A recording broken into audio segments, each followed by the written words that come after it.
baaqo dhammaan cid walba ee danaynaysa inay su'aalaha ay ka faa'iideystaan ayaan soo dhaweynaynaa su'aalaha waxaa ku xusan giftiyo lacaga ama hadiyooyin oo shaabta ah marka ciddii isku haysa aqoon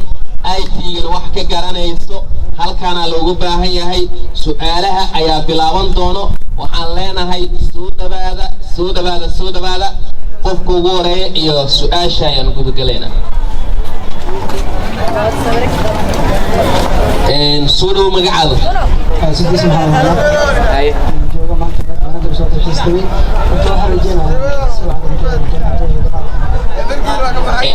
su'aasha lagu weydiinaa ayaa waxay tahay goormee la helay Microsoft waxaa la helay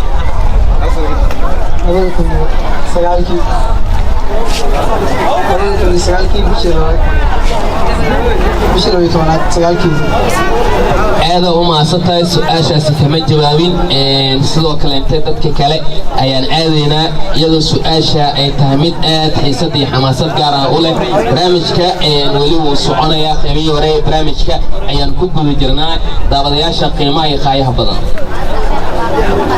awooda ma tahay arday doonaya barashada IT-ga iyadoo aad ku baranayso muddo kooban haddii aad tahay arday daneynaya barashada kombiyuutarka laabka iyo ku hadalka luuqadaha Ingiriiska Heritage Academic waxa uu ku hayaa koorsooyinka kala ah Active Director the Human Service Computer Communication Networking American English koorsooyinkaasi waxa ay soconayaan muddo dhan 3 bilood halkan waa Heritage Academic sida aad u jeedaan systemka cusub ee sanadkan ayaa halkan ku yaala waad u jeedaan goobta aan fadhiyo sida ay u qurxan tahay adiga kaliga ayaa ku raaxaysanaya kombiyuutarkaada Heritage Academic waa academic diyaarinaya arday khibradooda aad loo diyaarinayo sidoo kale iskuulka waxa uu diyaar ku leeyahay practical joogto ah oo loogu talagalay ardayda baranaysa koorsooyinka aan kor ku soo xusnay isdiiwaangelinta iskuulka Heritage Academic waxa ay bilaabanaysaa 22 bisha 8aad sanada 2021 waxayna ku eg tahay 5 bisha 9aad sanada 2021 Heritage Academic waxa uu ku yaalaa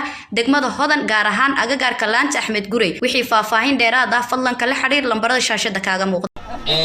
magacaada waxaa laga doonayaa inaad sheegto noocii ugu horeeyay window iyo sanadkii la sameeyay